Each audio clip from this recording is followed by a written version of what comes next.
Gracias, Señor. Muchas gracias. Amén. Que Dios les bendiga, hermanos. Bienvenidos a la casa del Señor. Amén. Tomen asiento, por favor. Le voy a invitar que ahí cómodo, con reverencia, abra la palabra de Dios en el Evangelio según Marcos, el capítulo 12, el verso 13. Evangelio según Marcos, capítulo 12, el verso 13. El título de la enseñanza: las dos caras de la moneda. Las dos caras de la moneda. Marcos 12, verso 13. Y dice así: y le enviaron a Jesús algunos de los fariseos y de los herodianos para que lo sorprendiesen en alguna palabra. Vinieron a Jesús dos grupos que eran enemigos. Se habían juntado dos enemigos con el objetivo de hacer quedar mal a Jesús. El primer grupo, los herodianos. ¿Quiénes eran los herodianos? Era un grupo de judíos defensores de las políticas de Roma, defensores del linaje y la descendencia de los Herodes. Los herodianos, hermano, era como un grupo de judíos vendidos al sistema, el cual eran muy odiados por el resto de judíos nacionalistas, defensores de que ellos eran los dueños de la tierra por la promesa de Dios. Los fariseos, un grupo de judíos religiosos, radicales, nacionalistas, defensores hasta la muerte de los derechos que ellos tenían sobre la tierra, la cual gobernaba Roma en ese momento. Pero mire cómo es la envidia. La envidia es algo tan poderoso que a veces puede unir los enemigos con un propósito. ¿Cuál era el propósito de la unión de estos dos enemigos? Hacer quedar mal a Jesús. Ellos vienen con malicia, ellos vienen con un propósito específico, y es provocar la caída, es que él cometa un error y haga una declaración que lo pueda llevar a la misma muerte. El verso 14 dice así: viniendo ellos le dijeron: Maestro, sabemos que eres hombre veraz y que no te cuidas de nadie, porque no miras la apariencia de los hombres, sino que con verdad enseñas el camino de Dios. Primero, adulación. Aunque lo que ellos decían es verdad, lo que estos dos grupos decían es verdad. Jesús era un hombre transparente, honesto, veraz. Él trataba al pobre como al rico, al ignorante como al sabio. Él trataba a todos por igual. Era una mirada transparente, una palabra clara, hermano. Había ternura, sinceridad, transparencia. Y aunque esto era verdad, pero en este momento tomaba un contexto de adulación. Era una adulación en la cual ellos querían que Jesús se centrara y se descuidara, para cuando lanzaran la pregunta que ellos querían, trazar la trampa, Jesús cayeron. Y aquí viene un consejo bonito: tengamos mucho cuidado cuando alguien le adula. No es lo mismo que alguien lo admire, no es lo mismo que alguien le reconozca sinceramente sus atributos, pero tengamos en cuenta o cuidado cuando alguien se acerca a usted con una intención diferente y usa la adulación como una manera incorrecta. Y viene la pregunta: ¿es lícito dar tributo al César o no? ¿Daremos o no daremos? Mire, la pregunta estaba muy bien planeada. Aún ellos estaban seguros de que Jesús iba a cometer un error. ¿Por qué? Si Jesús decía que era necesario dar o pagar impuestos al imperio romano, al César, el pueblo judío se iba a levantar contra él. El pueblo nacionalista, defensores de sus principios, defensores de que ellos eran los dueños de la tierra, lo iban a aborrecer, lo iban a odiar. Porque en todos los seres humanos, mire, en todos los seres humanos hay una característica: a ninguno de nosotros nos gusta pagar impuestos. Nadie dice nada, ¿no? O a cuántos de los que estamos aquí, cuando vamos a pagar los impuestos, usted dice: gloria a Dios, aleluya, me toca la declaración de renta. Amén, hermano. Al contrario, cuando a uno le toca que pagar, Javier, la declaración de renta, esos días son angustiosos. Y usted le dice al contador: ¿cómo que ese poco de plata? ¿Cómo?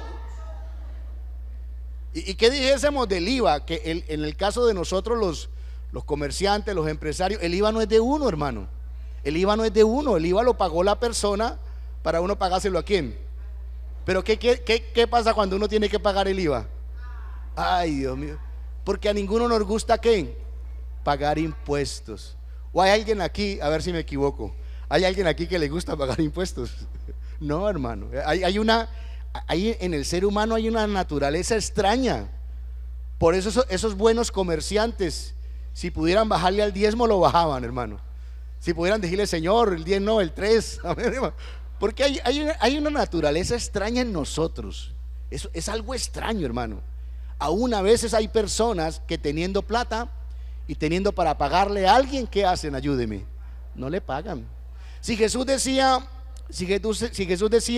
hay que pagar los impuestos a Roma, ¿quién se iba a levantar contra él? Los judíos, los hermanos se iban a levantar. Pero si él decía: no hay que pagarle impuestos a ese imperio pagano, no hay que pagarle impuestos a ese imperio corrupto, porque ellos con los impuestos se los roban.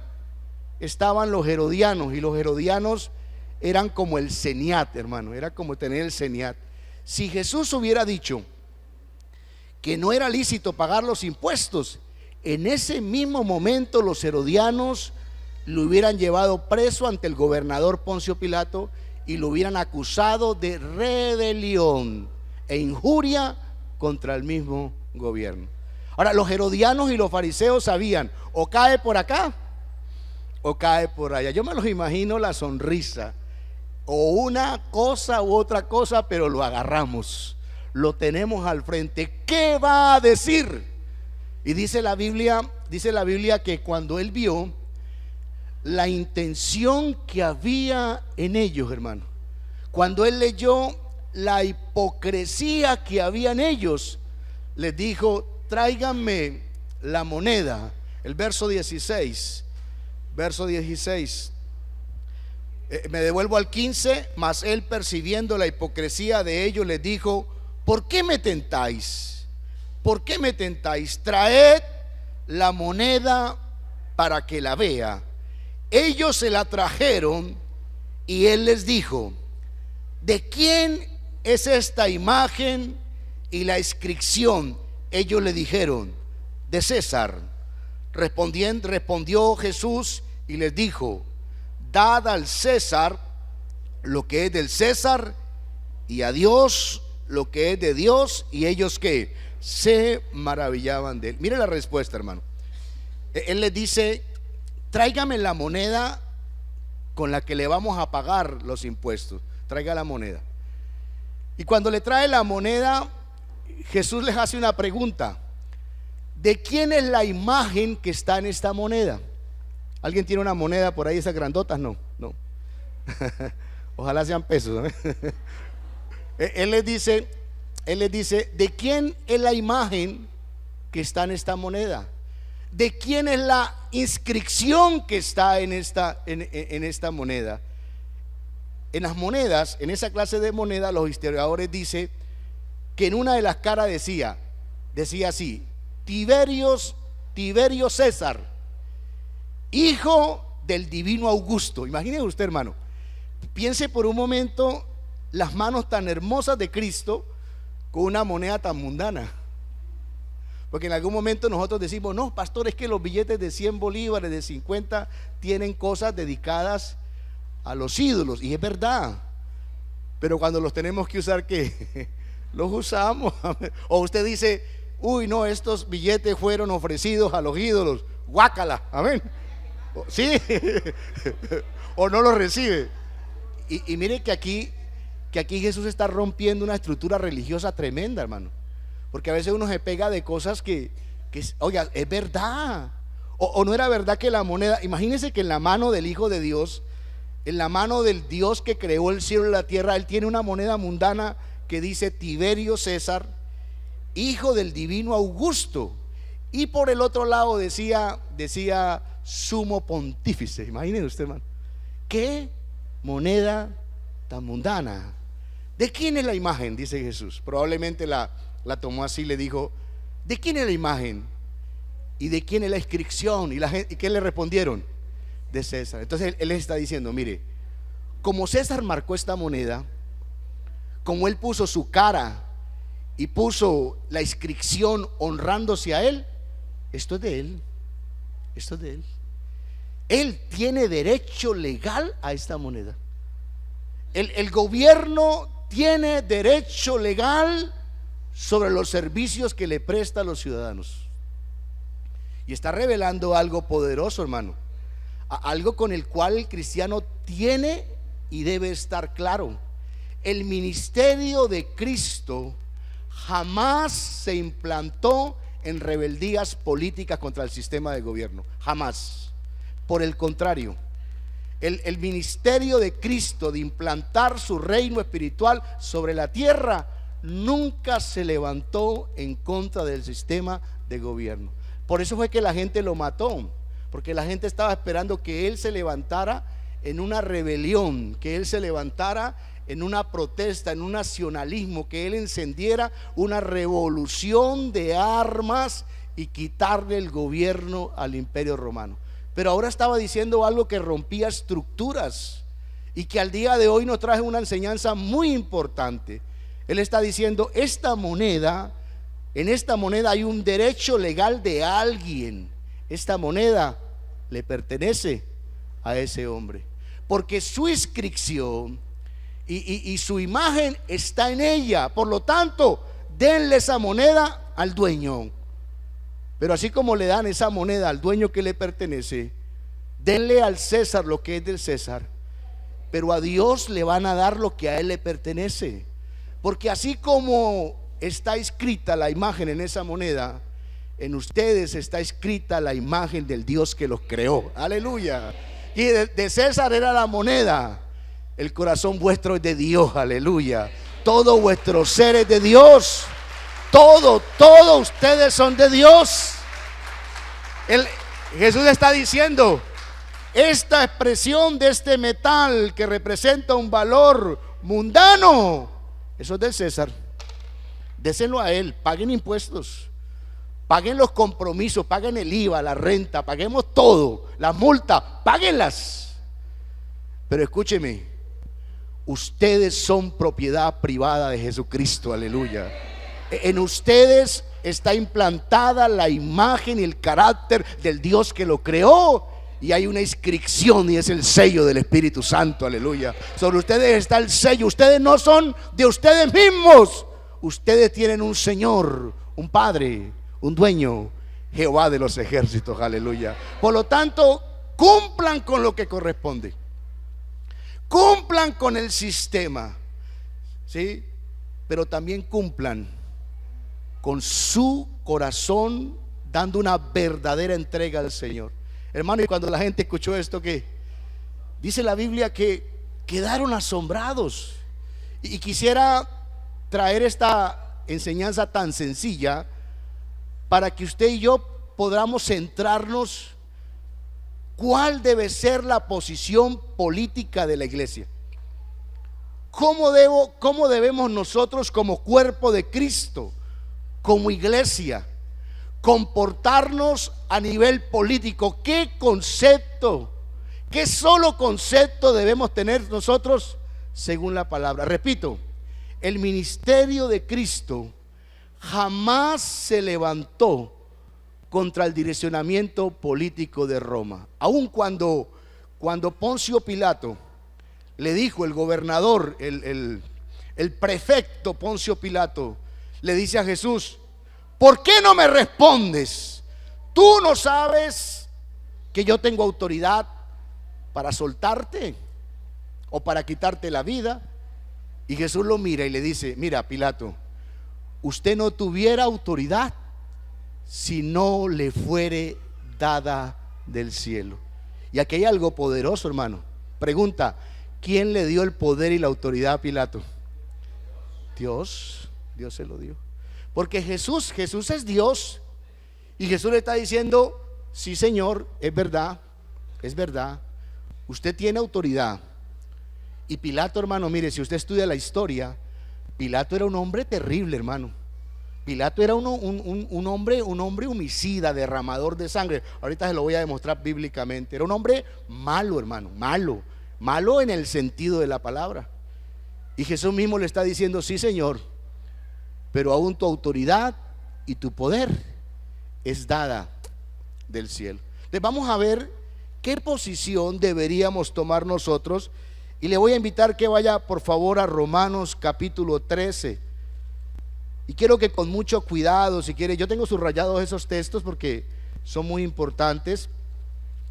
Romanos capítulo 13, el verso 1. Está escribiendo el apóstol Pablo precisamente a la iglesia de Roma. 13:1. Romanos 13:1. La primera palabra, ¿cuál es? A ver, repítame la primera palabra. ¿Cómo dice? Sométase toda persona a las autoridades superiores. Y aquí viene algo poderoso, hermano. Porque no hay autoridad sino de parte de Dios, y las que hay por Dios han sido ¿qué? Iglesia, si usted y yo entendemos esto, hermano, porque esto es una revelación, escúcheme, esto es difícil de entender, hermano. Si usted y yo entendemos que las autoridades que han sido puestas sobre la tierra, así sean bien malas, ¿las puso quién? Cuando el pueblo de Israel va y le dice a Samuel: Samuel, nosotros no queremos más teocracia, porque el primer gobierno de Dios para con Israel era un gobierno teocrático. Dios hablaba al profeta y el profeta direccionaba espiritualmente al pueblo. Y Dios amaba, aún ese es el sistema ideal del cielo, una teocracia. Pero el pueblo no estaba conforme. El pueblo dijo: no, nosotros queremos un rey, nosotros queremos alguien que nos lleve, que nos saque. Y Dios le manda a decir a través de Samuel, le dice: está bien, pero cuando ustedes tengan un rey, el rey va a hacer esto: les va a cobrar impuestos, y no poquitos, les va a cobrar el 30 o el 40% de lo que ustedes ganen. El rey va a tomar a sus hijos para entrenarlos, colocarles un fusil para que los maten allá en la línea de batalla. El rey va a tomar a sus hijas y las va a poner como cocineras en la casa. El rey va a tomar sus animales y se los va a traer para darle de comer a su séquito. ¿Y qué dijo la gente? ¿Qué dijo la gente? Ayúdeme. Oiga, hermano, ahí es donde viene dijeron: no importa, queremos rey. ¿Qué hace el Señor? Mire, póngame atención. El Señor escoge entre lo menos malo. A ver, repítalo conmigo. Diga: el Señor escogió. ¿Quién escogió? Dios escogió entre lo menos malo. Porque en el medio de la corrupción que tenemos, hermano, nosotros vivimos en un mundo altamente corrupto, un mundo injusto, un mundo perverso. Pero en medio de la corrupción y la perversidad, por amor a la iglesia, Dios a veces escoge los líderes los menos malos. A veces las personas que nos lideran es el menor de los males que podría afectar nuestra vida. Ahora, Dios, ¿quién escogió a Saúl? ¿Quién escogió a Saúl? Dios. ¿Por voluntad de quién? Pero ¿quién escogió a Saúl? Dios. Y el pueblo no escogió a Saúl. Póngame atención. El pueblo no escogió a Saúl. El pueblo decidió dar un paso de torpeza. El pueblo decidió ser desobediente. El pueblo decidió ser contumaz, ir en contra de la voluntad de Dios, ir en contra de la palabra. Eso sí lo decidió el pueblo. Pero el que toma la decisión entre lo menos, entre el que le iba a producir menos problema, es Dios. Y coloca a Saúl. Pregunta, ¿qué pasó con Saúl? Ayúdeme, ¿qué pasó con Saúl? Al principio fue un buen rey, pero después se cumplió lo que Dios había hecho. Capítulo 2 del Romanos 13, 2. De modo que quien se opone a la autoridad, a lo establecido por Dios, como dice, resiste, y los que resiste acarrean condenación para sí mismo, porque los magistrados no están para infundir temor al que hace el bien, sino al malo. ¿Quieres pues no temer a la autoridad? Haz lo bueno y tendrás alabanza de ella, porque es servidor de Dios para tu bien. Pero si haces lo malo, teme, porque no en vano lleva la espada, hoy sería el fusil, pues es servidor de Dios, vengador para castigar al que hace lo malo, por lo cual es necesario estarles sujetos, no solamente por razón del castigo, sino también por causa de la conciencia, pues por esto pagáis también los tributos, porque son servidores de Dios que atienden continuamente a este mismo. ¿Y cómo dice el verso 7? Léalo conmigo. ¿Cómo dice? ¿Cómo dice? Pagad a todos lo que debéis.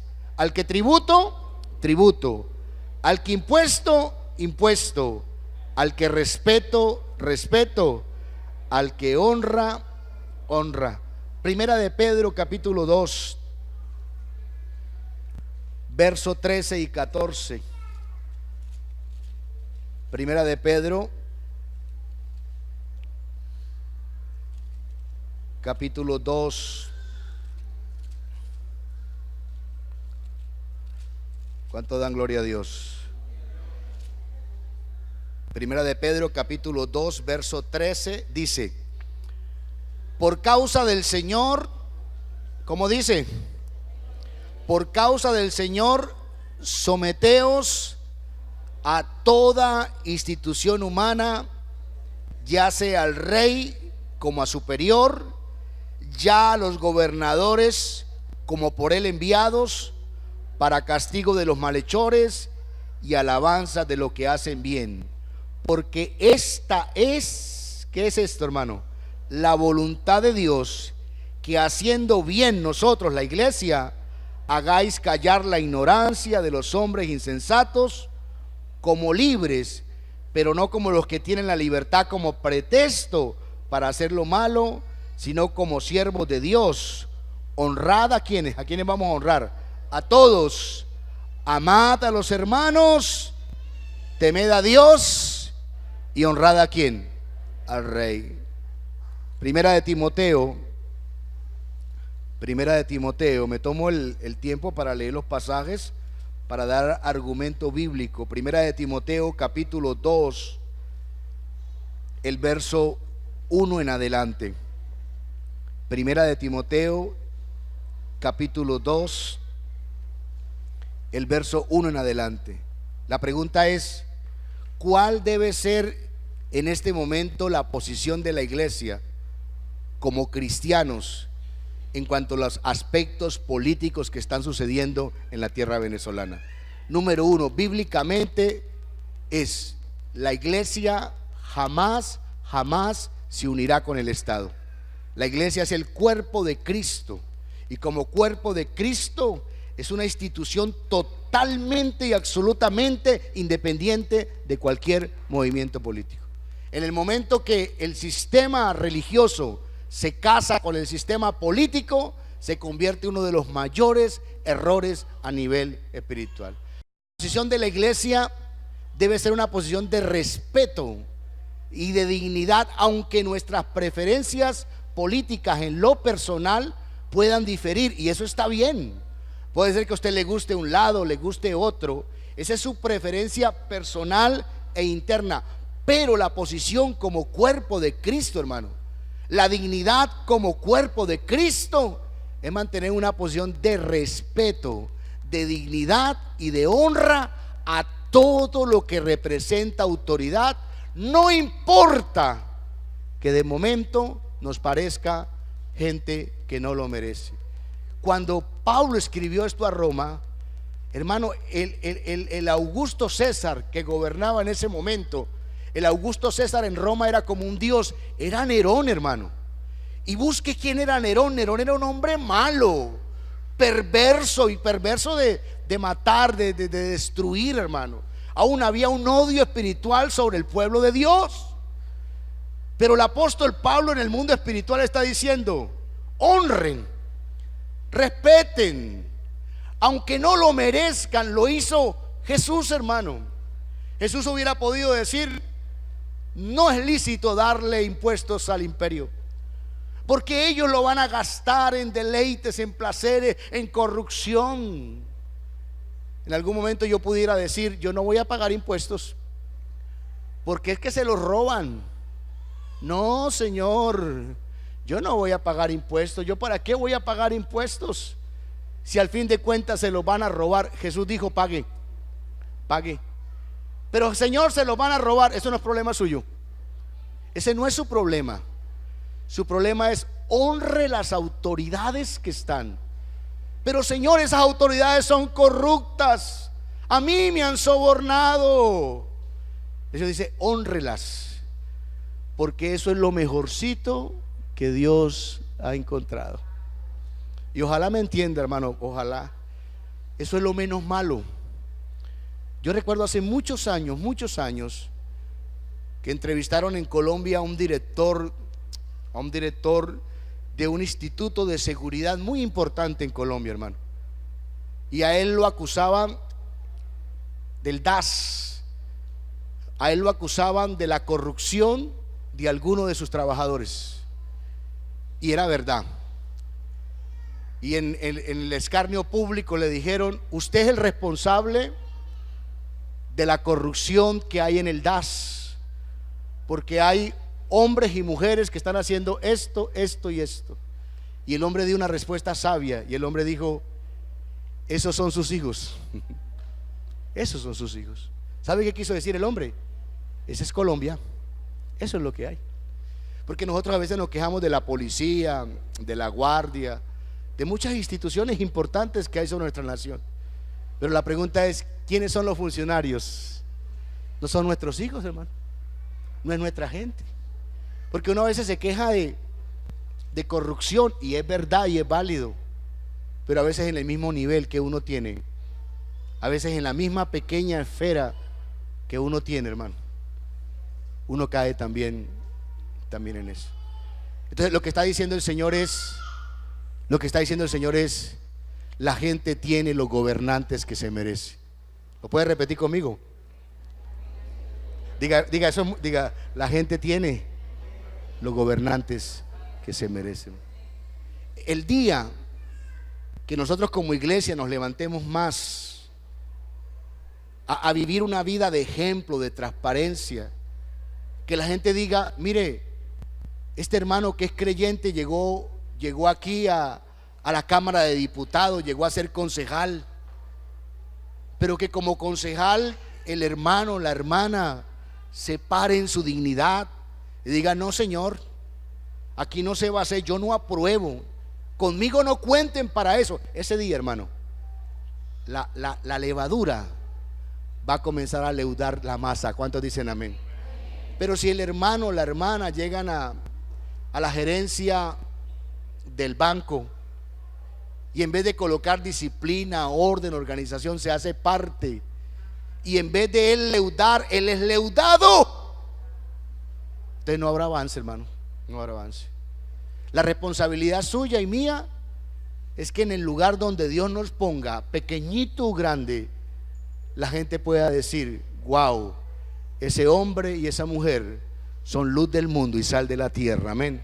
Que la gente diga: oiga, desde que entró acá ese hermano, esa hermanita, ese hermano Cocó, no importa cómo le digan, que la gente diga: mire, el día que ese sargento va a la bomba, eso ni se aparece nadie por allá, hermano.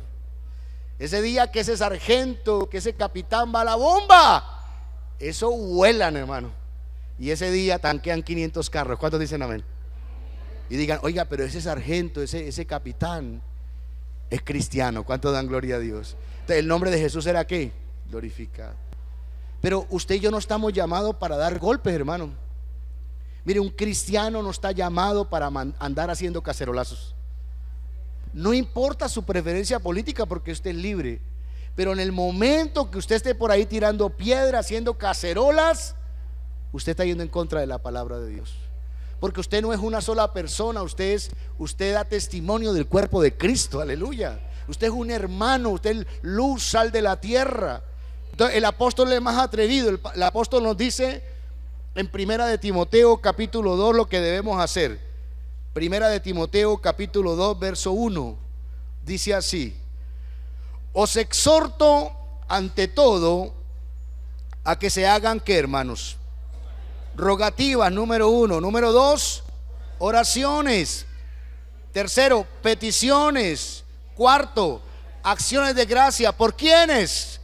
Por todos los hombres, por los reyes y por todos los que están en eminencia, para que vivamos como quieta y reposadamente en toda piedad y honestidad, porque esto es que, hermano, bueno y agradable delante de Dios nuestro Salvador, el cual quiere que todos los hombres sean salvos y vengan al conocimiento de la verdad. Pregunta: ¿cuál debe ser mi posición ante el gobierno como iglesia? Orar. ¿Orar para que se muera? No, no, señor.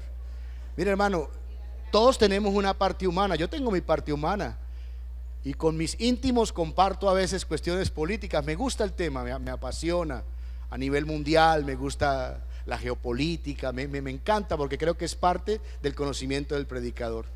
Y tengo mi preferencia, pero, hermano, en el mundo espiritual Dios me es testigo que oramos por nuestras autoridades, amén. Y no para que se mueran, amén, hermano. No, Señor, que se mueran, no, Señor. No, Señor. Señor, guárdalos, dale sabiduría.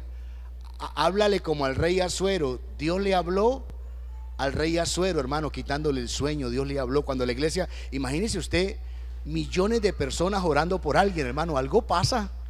Algo pasa. Imagine 2, 3 millones de personas diciendo: Señor, dale sabiduría a ese varón, dale entendimiento a esa mujer, rodéalo de gente como Esther, como Mardoqueo, Señor. Háblale en sueños, aún dale una pesadilla de vez en cuando. Usted se imagina 2, 3 millones de personas. Mire, así como para lo malo, así como para lo bueno.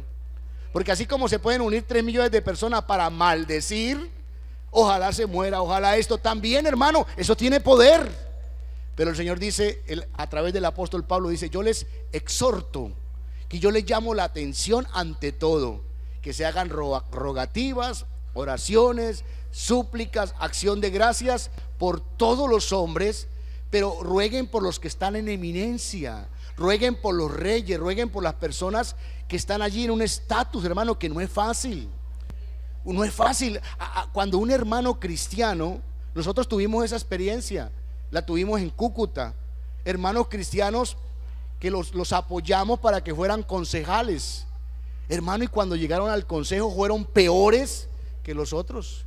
Por eso no es bueno que la iglesia se comprometa en ningún movimiento político, porque el estatus y la dignidad que tenemos nosotros es mucho más superior. ¿Cuántos dicen amén? Que el poder y la autoridad, mire, el poder y la autoridad que tiene usted como cristiano y la iglesia como en Cristo es mucho más sublime que la autoridad de los hombres. Amén. Imagínense, Dios es el que quita a los reyes. Dios es el que pone los reyes, hermano. Y la Biblia dice que si 2 o 3 se pusieren de acuerdo sobre algo en la tierra, Dios lo hará. ¿Cuál ha sido el problema? Que la iglesia no ha sido espiritual en este tema. Y a veces nosotros hemos violentado la palabra, y nos hemos ido a un extremo y hemos sido parte no de la respuesta, sino del problema. Y yo quisiera animarlo, hermano, mire, tengamos cuidado. A ver, dígale a su hermano, dígale, míralo, dígale, tengamos cuidado. Tenga cuidado con las redes sociales. De pronto para hablar mal, no importa de quién sea, no importa que aparentemente tenga razón. Nerón en algún momento, siendo el sumo pontífice de Roma, quemó cristianos, hermano, los quemó vivos como antorchas.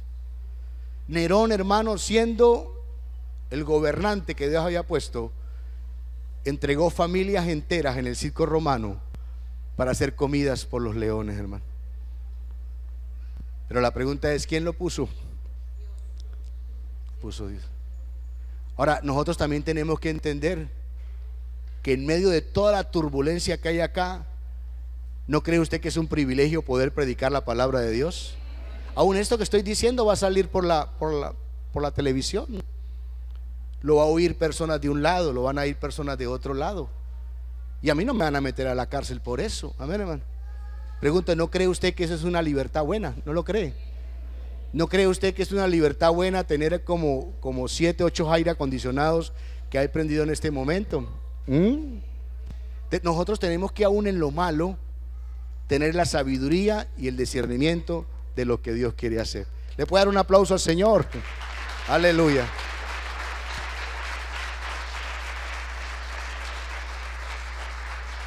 Quiero terminar con Mateo 17:24, Evangelio según Mateo, capítulo 17, el verso 24. Mateo 17:24. Dice así: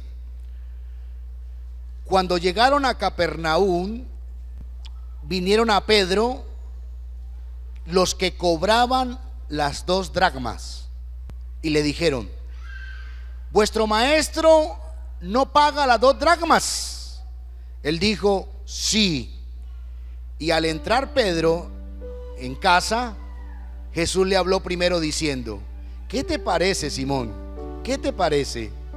Los reyes de la tierra, ¿de quiénes cobran los tributos o los impuestos? ¿De sus hijos o de los extraños? Pedro le respondió: de los extraños. Jesús le dijo: luego los hijos están exentos. Verso 27, sabiduría de Dios. Sin embargo, dígalo conmigo, sin embargo, para no ofenderles, ve al mar y echa el anzuelo, y el primer pez que saques, tómalo, y al abrirle la boca hallarás un estatero que equivale a 4 dracmas. Tómalo y dáselos por mí y dáselos por ti. Le voy a parafrasear el texto, se lo voy a volver en la traducción ureña. ¿Listo? Pedro, ¿usted por qué es tan sapo? Dígame, ¿quiénes pagan los impuestos? ¿Los extraños o la realeza de la tierra? Aleluya. Jesús estaba diciendo: yo soy un rey, yo no pago impuestos, yo soy un rey. Los impuestos los pagan los extraños. Pero había algo interesante, hermano. Jesús no tenía las 2 dracmas. Póngale cuidado. Diga conmigo: Jesús estaba pelado. ¿Cuántos de los que estamos aquí conocemos a don Peláez? Levanten la mano los que conocemos a don Peláez. Amén. ¿A usted alguna vez lo ha visitado don Peláez a su casa?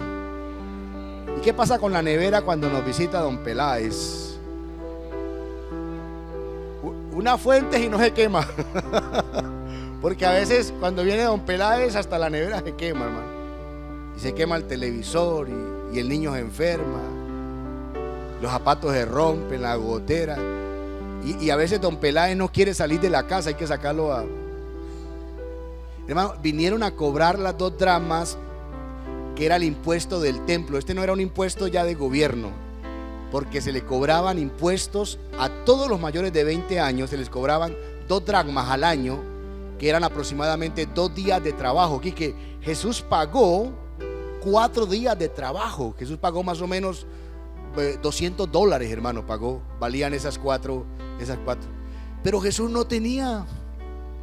Él era el Hijo de Dios, Él era el dueño del oro y de la plata y no tenía. Pero mire qué lindo el poder y el señorío del Señor. No hay, Pedro, vaya y pesque, porque yo le ordené a un pescadito que se tragase, que tuviese en su boca un estatero. El estatero representaba las 4 dracmas. Vaya, tire el anzuelo. Y cuando usted tire el anzuelo, yo le voy a ordenar a ese pescado que se enrede en el anzuelo.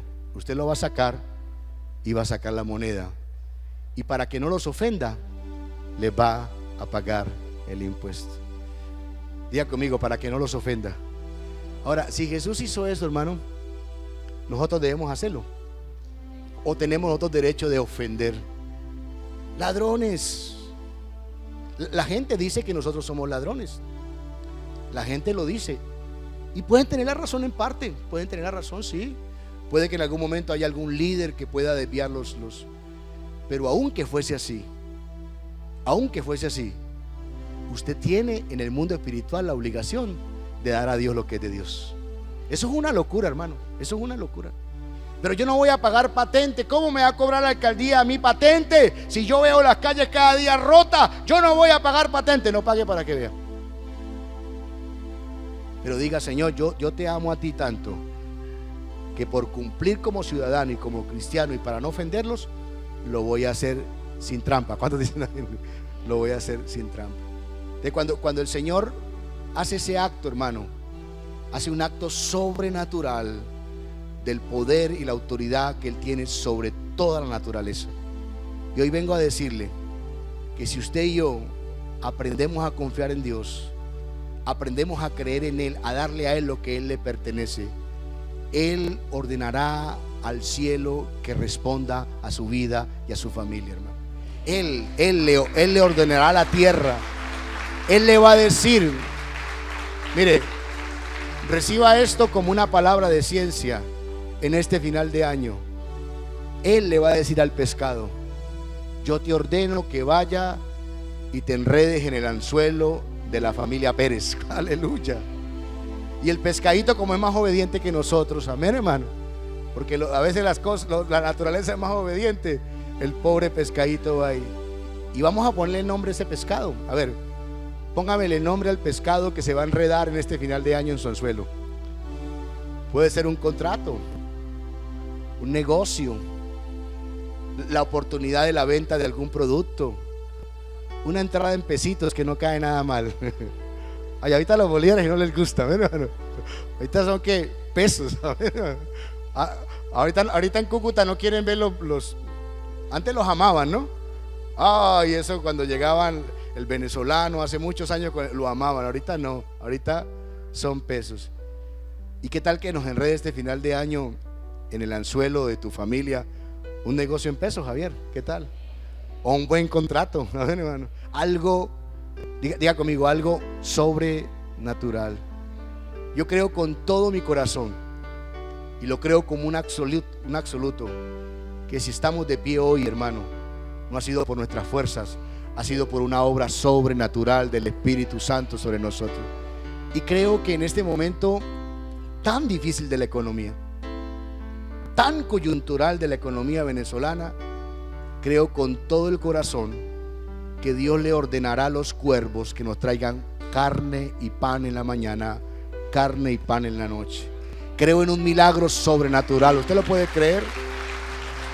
Y el Señor le dice, cumplamos con lo que tenemos que cumplir, hagámoslo, hermano. Porque así seremos llamados cristianos. Así seremos llamados hijos de Dios cuando la gente vea en nosotros la protesta más poderosa que puede hacer un ser humano sobre la tierra.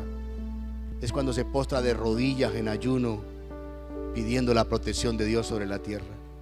Dios le dijo a través del profeta al pueblo que estaba cautivo en Babilonia, le dijo: procuren la paz a la ciudad donde les hice transportar. Orad por ella, procuren la paz, porque en la paz de esa ciudad y de esa nación ustedes tendrán paz. Y que el trabajo de nosotros, ¿cuál es, hermano? Promover guarimbas. Orar. ¿Orar para qué? Para que haya paz.